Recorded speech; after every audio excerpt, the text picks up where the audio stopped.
জ্বলন্তে নমঃ একস্মৈ পূর্ণ পাঠ্যপুত্রে নমঃ একসম্পদায় ওম শ্রী বিষ্ণু সূর্যায় নমঃ নমো নমঃ পাঠ্যং নমঃ ওম নমঃ আসমন্যাথং জ্বলন্তে আসমন্যাথং জ্বলন্তে নমো নমঃ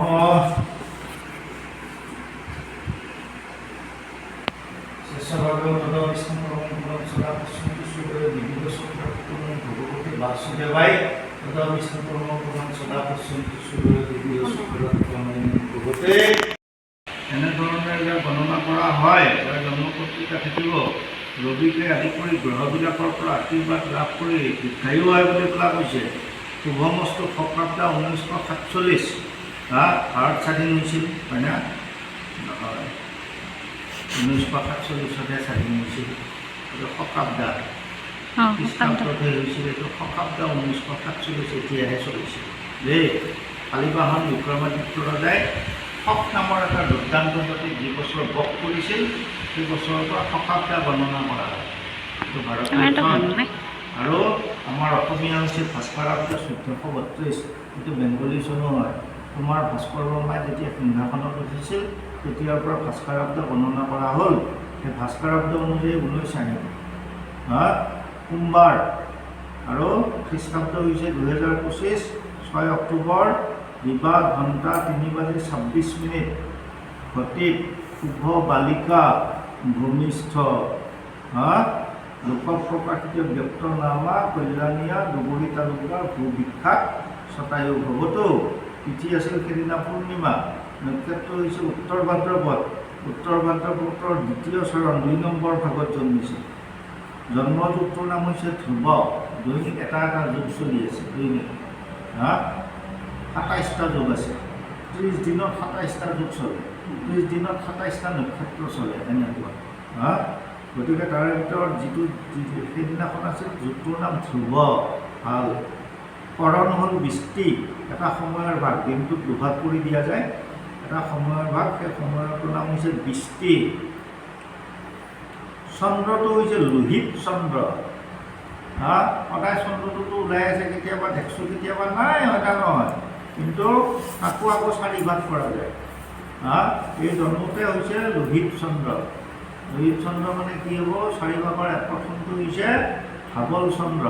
ধাৱল চন্দ্ৰ মানে কিছুমান মানুহে যেনেকৈ মাটি লাগি দিলে কোন হৈ যায়, যি লাৰে তাকে হয় না নহয়, বিৰাট ভগৱান মানুহ হয় না নহয়, সেইটোৱে হ'ল মানে ধাৱল চন্দ্ৰত জন্মিলে সেইবিলাক মানুহ তেনেকুৱা হৈ যায়। যি কৰে শুকান মাটিত গছ পুতিলেও হৈ যায় তাৰ দেই। এইটো ধাৱল চন্দ্ৰত জন্মা মানে। ছেকেণ্ড পৰ্যায়টো হৈছে লোহিত, বেয়া নহয়, ভাল। 3 নম্বৰটো হৈছে হৰিতালী চন্দ্ৰ। হৰিতালী চন্দ্ৰ মোটামুটি পেটে ভাতে কষ্ট কৰি খাই চলে আৰু লাগবা লাগছে জলকীয়া 1 কেজি 1 পোৱা হ'লে লাগিব তাৰ, সাৰ পানী দিব লাগিব অলপ তথাপি। আৰু একজাত আছে খখমল চন্দ্ৰ। সোণ লাৰিলে মাটি হৈ যায়, লাৰি দিলা সোণ, কিন্তু অমুকে লাৰি দিলা ন গছডাল মৰি গ'ল বুলি যি কয়। খখমল চন্দ্ৰ, এইটো হৈছে চতুৰ্থ প্ৰকাৰ, গম পাইছে না? আচ্ছা, ই হ'ল ছেকেণ্ড, দ্বিতীয়, বেয়া নহয়, ভাল। গণটো হৈছে মানৱ, তাৰমানে নৰগণ।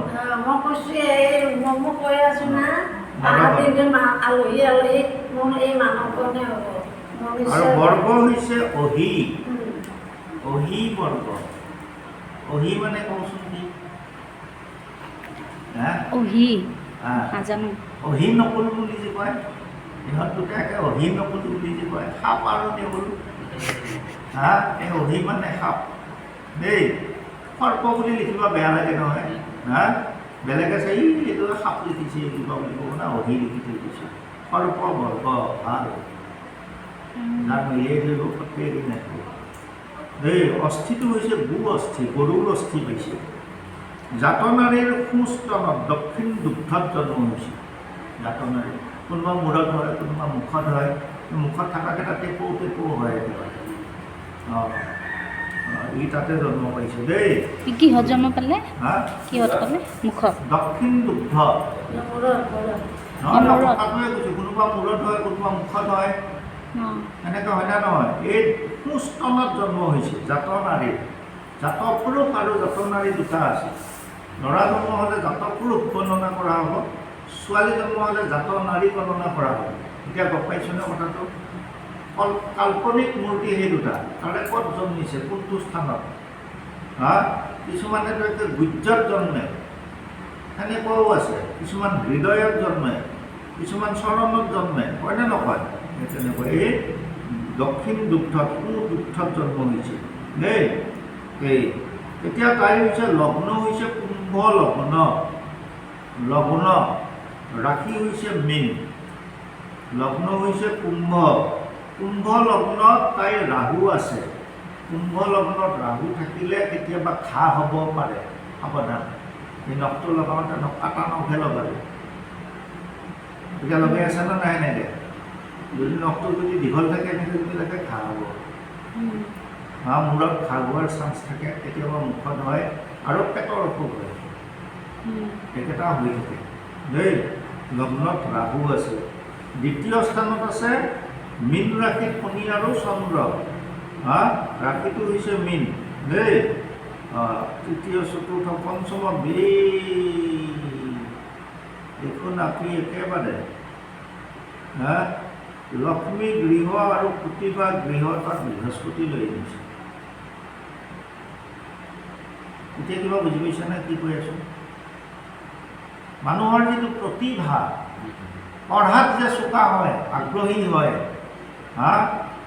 সেই তাতে লৈ আনিছে বৃহস্পতি। খুব ভাল, পঢ়াই শুনাই ব্যক্তিতা মানে ভাল হ'ব, অলপ যত্ন ল'লে হ'ল, এই কথাটোকে কৈ আছোঁ। আৰু সেইটোৱে হৈছে লক্ষ্মী গৃহ। আৰু লক্ষ্মী গৃহত স্বয়ং বৃহস্পতি থাকিলে ভাল। বৃহস্পতিবাৰটোকে লক্ষ্মীবাৰ বুলি নকয় জানো? গতিকে তাই এইটো লক্ষ্মীপতি আপি আৰু মাত্ৰ তেৰে অলপ ভাগি থাকো ওলাই চোলাই, তইহে চিন্তা লগ্নত ৰাখি। গতিকে বিদ্যাস্থানটো খুবেই ভাল। বৃহস্পতি গ্ৰহ বহি আছে দেই। প্ৰতিভা, বিদ্যা আৰু লক্ষ্মী তিনিওটা ক্ষেত্ৰতে ভাল বৃহস্পতি। 6, 7, সপ্তমত লৈ দিছে শুক্ৰ আৰু কেতু। সপ্তম এইটো চেণ্ট্ৰেল পজিশ্যন হয়, তাতে শুক্ৰ আৰু কেতু। শুক্ৰটো ভাল বাৰু, কেতুটো অকণমান ইফাল সিফাল কৰিব আৰু ৰাহু কেতু ভাল। দুটা লগে লগে থাকিব। তোমালোকে কাম নাই, আমাৰ কাম কেতিয়া হৈছে থাকে আছে, বহুত টাইম জ্বলিব এতিয়া। অষ্টমত ৰবি, দেউতাকৰ অকণমান কষ্ট হ'ব। অষ্টমাধিপতি নৱমত আছে। নৱমত মংগল বুধ ক্ষেত্ৰত, এইখিনিতে ডাঙৰ হ'লে অলপ প্ৰতিকাৰ কৰিব লাগিব। গোটেই সমানো ক'ত ভাল কবি হয়, ইমানবিলাক ভাল কথা নাই। 1, 2, 3, 4, 5 নাই, তাতেও বৃহস্পতি পূৰ্ণ দৃষ্টি আছে, চিন্তা নাই। বৃহস্পতি পূৰ্ণ দৃষ্টি আছে। নৱম, দশমাধিপতি নৱমত, এইটো ভাল আকৌ। কৰ্মাধিপতি ভাগ্যত আছে। দশম, একাদশাধিপতি বৃহস্পতি পঞ্চমত। ভাল যা, বেয়া নহয় যা, গণনা বেয়া ওলোৱা নাই দেই, ভালে ওলাইছে গণনা। নৰমত মানুহ বেলেগ গোটেইখিনি ভাল, এটাই বেয়া, এইটো হৈছে খুব খুৱাওঁতেও কষ্ট হ'ব। বেছিকৈ খুৱাই দিলে হাগিব, একেবাৰে গণ্ডগোল, তাৰ আৰু ঘাঁ হোৱাৰ চান্স আছে। ইমানখিনিয়ে কথা আৰু বেলেগ একো নাই।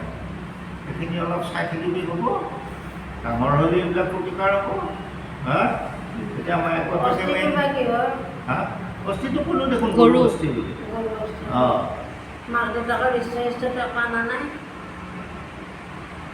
মাতৃষ্ট নালাগিল, লাগিব বিচাৰিছিল, নালাগিল। পিতৃৰ ৰিষ্ট নাই, পিতৃৰ কষ্ট আছে। ৰিষ্ট আৰু কষ্ট দুটা বেলেগ বস্তু। ৰিষ্ট নাই, কষ্টহে আছে, সিমানখিনি দেই, বেলেগ একো নাই। এতিয়া কথা হৈছে কি, দ্বিতীয় বছৰত কিন্তু ত্ৰিপাপ লিষ্টটো আছে ছেকেণ্ড ইয়াৰত অহা বাৰ্থডেৰ ঠিক নেক্সট শনিবাৰতে যেনে আজি বাৰ্থডে নহয় পিছৰ শনিবাৰটো কিন্তু ৰিষ্ট কাটিব লাগিব ত্ৰিপাপ ৰাহু কেতু মংগল ত্ৰিপাপ সেই ত্ৰিপাপটো কাটিব লাগিব সেইটো মোক মনত পেলাই দিবি মই লিখি দিম যোগাৰ কৰিবি সেইটো ৰিষ্ট কাটিব লাগিব ছেকেণ্ড ইয়াৰত ৰিষ্ট আছে দেই নহ'লে অসুবিধা বেলেগ একো নাই ৰিষ্ট কাটিলেও অলপ চলপ হয় তুংগু লাগ বাইদেউ হা সাংঘাতিক দে তুংগ নাই কিন্তু ৰাজযোগ আছে আৰু তুংগৰ দেউতাক এটা হৈ বোলা আছিল এতিয়া ক'লোঁ মই বৃহস্পতিটো লক্ষ্মী গৃহত আছে পঞ্চমত প্ৰতিভাত এইটো নাপায় ৰবীন্দ্ৰনাথ ঠাকুৰৰ আছে পঞ্চমত বৃহস্পতি তেনেকৈ ডাঙৰ প্ৰতিভাৱান মানুহবিলাকৰ বিদ্যাত বৃহস্পতি থাকে গতিকে আমাৰ ইমান ডাঙৰ নালগেটিছ নহয় ইমান নালগে আমাক সেনেকুৱা গতিকে কথা হ'ল কি প্ৰতিভা স্থানটো ভাল বিদ্যাস্থানটো ভাল গতিকে এইটো তুংগতকৈ ভাল বস্তু আহিছে তুংগতকৈ ভাল বস্তু আহিছে দেই আৰু দশমাধিপতি কৰ্মাধিপতি গ্ৰহটো ভাগ্যস্থানত থাকিলে এইটো ৰাজযোগ বুলি পেলাই কয় একে পোনপটীয়া ৰাজযোগো নহয় তথাপিতো ওচৰে পাজৰে যায় আৰু গতিকে সেইটো এটা ভাল যোগ এইবিলাক বেয়া নহয় এইবিলাক বেয়া নহয় ভালে নৱমাধিপতি সপ্তমত আছে এইবিলাক ভালে অকল ৰাহু কেতু অলপমান বেয়া হৈ থাকিল সিমানখিনিয়ে কথা খোৱা বোৱাটো দিব মায়াকে বেছিকৈ অলপমান আনিব বাপেকে ডাঙৰ মাছ খাই নাখাওঁ বুলি ক'ব এনেকুৱাহে তাৰমানে কাহিনীবিলাক বেলেগ একো নাই আইতাকে আকৌ মনে মনে চাই থাকিব শুনি থাকিব পিছফালৰ পৰা সেই মামা আইতাই